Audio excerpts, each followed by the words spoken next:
You know me as Benjamin Franklin, statesman, inventor, founding father.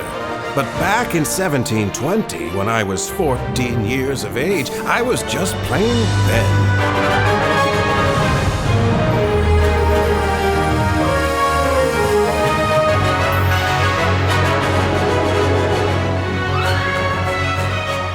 Of course, even then, I had a way of getting under the skin of the people in power. Let me out of here. I've done nothing wrong. Amen, my friend. Better that 100 guilty go free than one innocent soul should suffer. Who said that? John Julian, at your service. But my friends call me Jamaica Jack. Why, you're a pirate!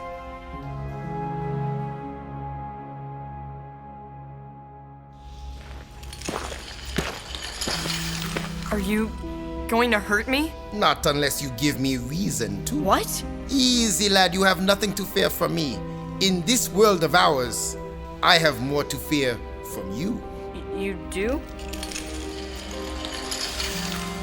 My mother and father were imported from Africa to chop sugarcane in Jamaica. But don't let the scar on my cheek and the hip boots fool you. I am no pirate. Then why are you in this jail? Therein lies a tale.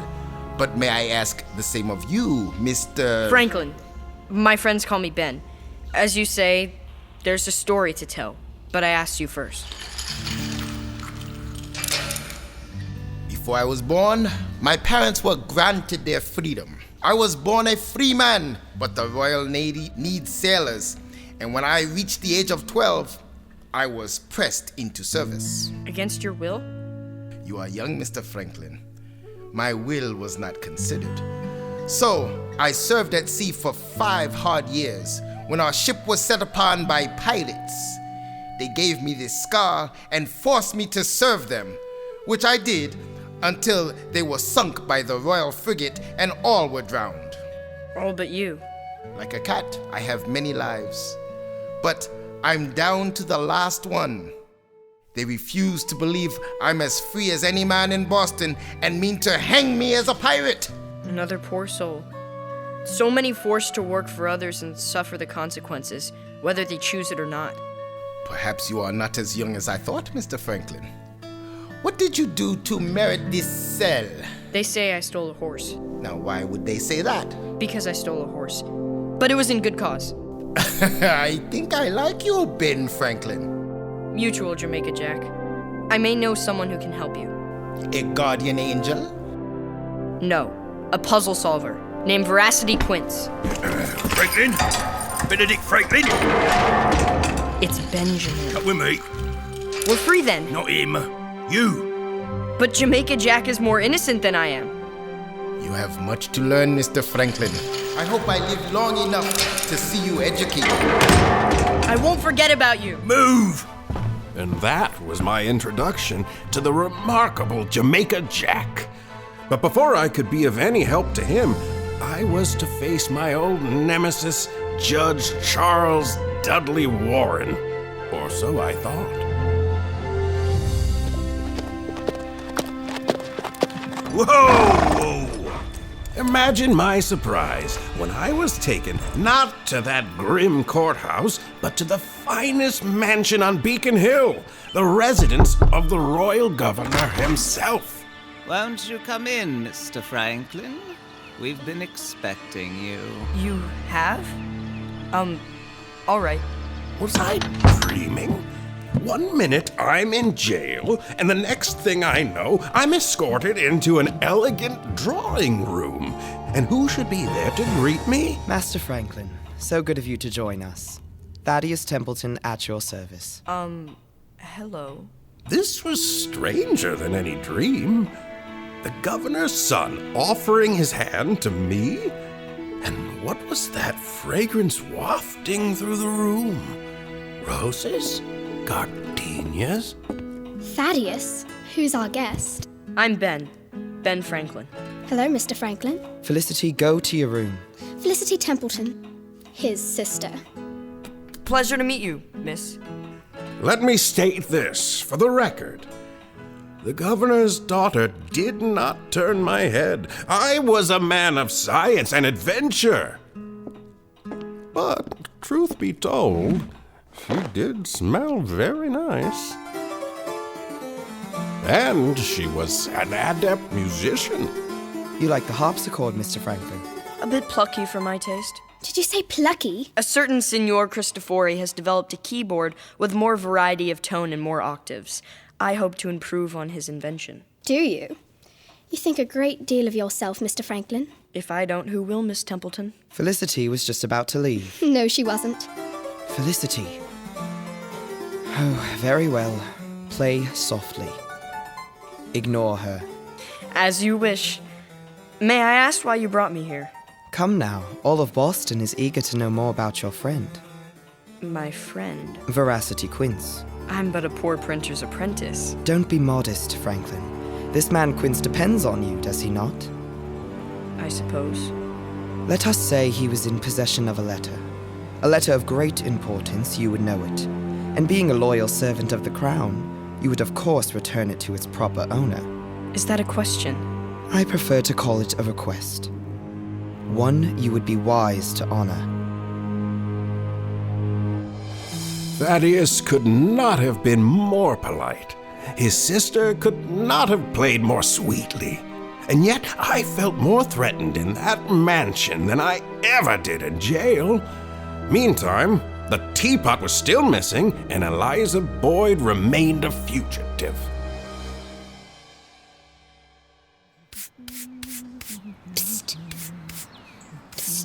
Fiona! Eliza! Saints preserve us! Where have you been, girl? I was rescued by a boy genius and joined his gang of wharf rats as a seeker after the truth, and a voice of freedom in this here colony. You and your imagination. Next thing you'll say is that you're Veracity Quince herself. No, but he's sworn to help me prove my innocence. You poor thing. You must be lightheaded. When was the last time you ate? It's not food I need, it's evidence. Fiona, did you ever see that piece of yellow paper that poor Mr. Fleming hid in the teapot? How could I, since it wasn't in the teapot? But I saw him put it there. Aye, and the day before he died, he took it out again. Holy Neptune. I beg your pardon? Fiona, this is very important. After he took it out of the teapot, what happened to it?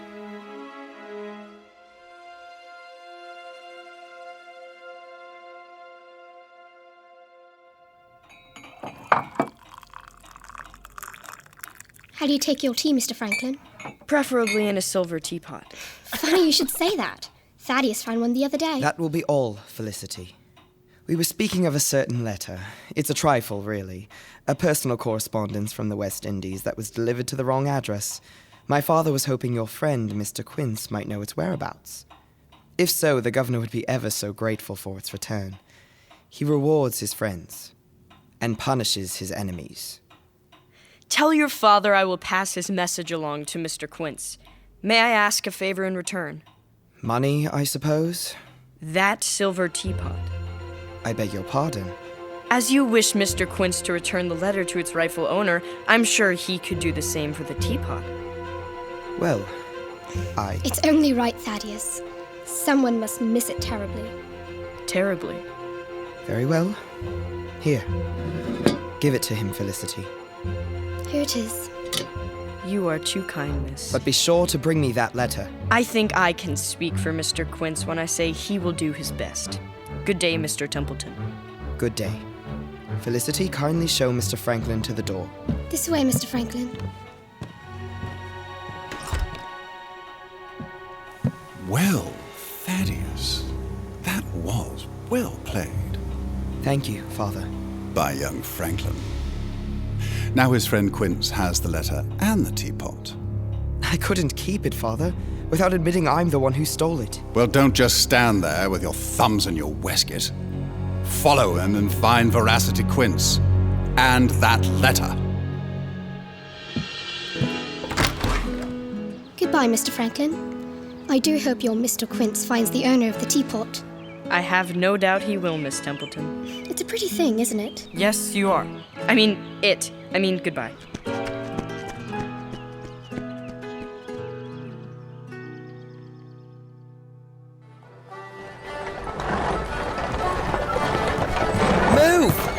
away! Move, you sheep! Don't have somewhere to be? Where did he go? I almost felt sorry for Thaddeus, trying to follow me. He was still a newcomer to Boston, and I knew every turn and twist of those streets.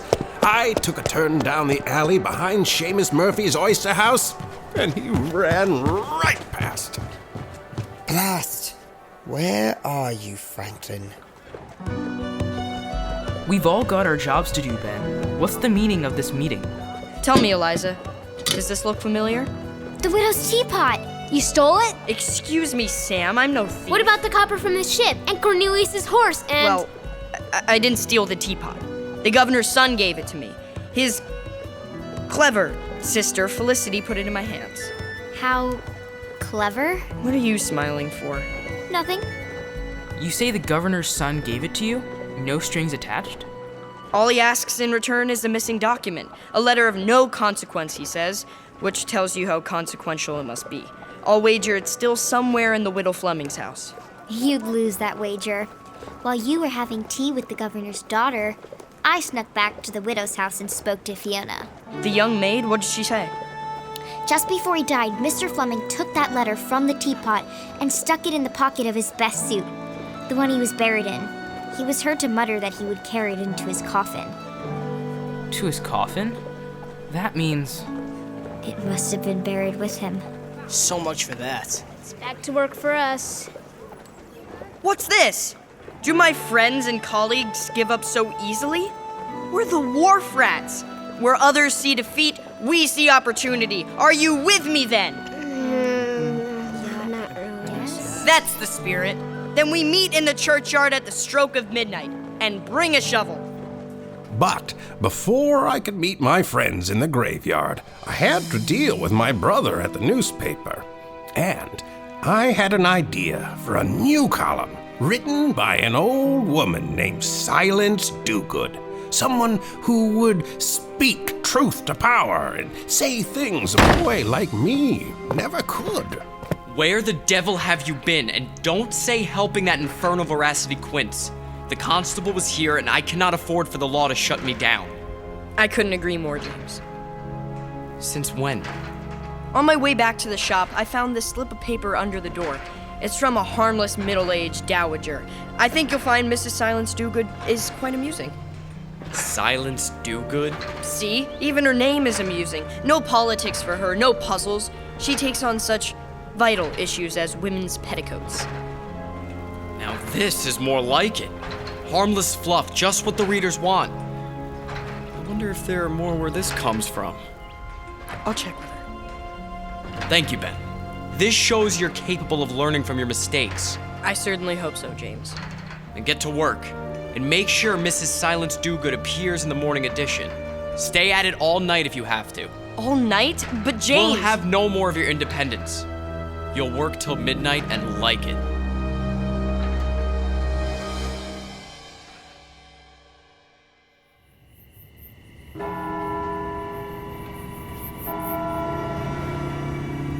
It's midnight. All here? All but Ben. What's keeping him? He said he'd be here, didn't he? What's that? Just an owl, Sam. Nothing to be afraid of. Who's afraid? I just don't like tombstones and graves and dead things. Something's coming! And ghosts. Run! Easy, Sam. Science has proven that ghosts are no more real than witches. They hanged a mess of them in Salem. Ignorant superstition. Who has a shovel? Shovel ready, Ben. Good man, Ned. I see Mr. Fleming's grave is still fresh. You may begin. Me? Ben? What's the matter, Ned? A big, strong oaf like you afraid of ghosts? I fear no man living or dead. But grave robbing is a serious offense. A hanging offense. I'm just saying, we ought to draw straws. A fair point, Ben. Let me draw two. I'm not afraid. I anticipated this. Here are 5 bits of straw in my hand. Let each of us choose one. Mine's long. Mine's 2. So's mine. As is mine. Oh dear, oh dear! Courage, Sam. When you open the coffin, you'll observe nature in its most raw. The corpse has already begun to change. The fingernails and the hair will have continued to grow, and of course, the worms and beetles will have hollowed out the cheeks and the eyes. Stop, please! I can't do it! I told you. Mr. Fleming was heard to say he was taking the letter to his coffin. Start digging, Sam. Saints preserve us. Here I go. Wait, is it possible Fiona misheard? What if Mr. Fleming was taking the letter to a different coffin? You're not making any sense, Ben. Look at the name over there. Eliza, read what's carved in the tombstone. Jacob Coffin, loving husband, honest tavern keeper.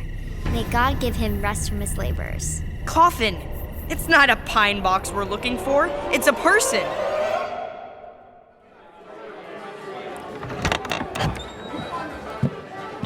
And where do you tykes think you're going? Beg pardon, sir. We just want a word with the owner. Where can we find him? 6 feet under, lad. That's where you find Mr. Coffin, bless his soul. I'm his widow, and it's me what runs this here establishment. And a famous grog shop it is, ma'am. I've heard it said you serve the finest ale in Boston. Oh, he's a charmer, is he? Well, what can I do for you, lad? Eliza, would you explain? If you please, ma'am, my master, the late Mr. Charles Fleming, used to stop in for a pint or two on his way home from the harbor. That he did, lass. Mrs. Coffin, did Mr. Fleming leave a letter with you? Letter? Can't say he ever did. The poor man always sat over there in that corner. Always the same table. I've kept it empty since he died to honor him properly. A noble gesture. May we drink a round of lemon squash at that table in his honor? Bruno, lemon squash for me friends. Thank you, ma'am. Search the table, boys. Eliza, you keep a lookout. It must be here, somewhere. Your lemon squash. Drink and go. Friends, I give you Mr. Fleming. Whoops. Watch it, Ben. Clumsy me, I'll mop it up. Me? Clumsy? I was more clever by half. I quickly bent down as if to clean up my spill, but used the opportunity to look underneath the table, and there I found it. Pinned beneath the tabletop, a piece of paper, yellow with age. The letter! Obviously, Mr. Fleming knew he was being watched. He hid it under the table here in Coffin's Tavern, thinking he would come back for it. Only he never got the chance. What was so important about a letter? What does it say? It's gibberish. Just a bunch of nonsense. No, it's written in some kind of island language of its own. Part English, part French, part Spanish, part African. I can't begin to translate. Can you, Ben? Afraid not, John. But I know someone who can. Quick, let's get out of here. Attention! Soldiers! On your feet for the Honourable Archibald Templeton, Governor of the Royal Province of Massachusetts Bay. The governor himself. We're done for. Good evening, one and all. It's so good to be among the loyal citizens of Boston. As the governor surveyed the tavern, I couldn't help thinking he was looking right through me, as if he could see the letter I clutched behind my back. A letter I knew he desperately wanted. Easy, boys. If he catches us with a letter, we're sunk.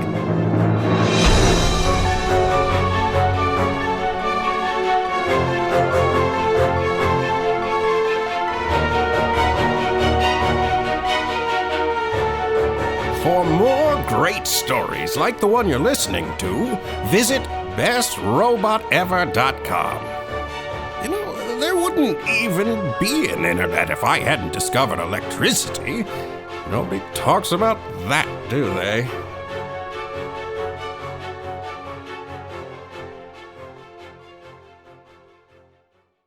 For more great stories, visit gzmshows.com.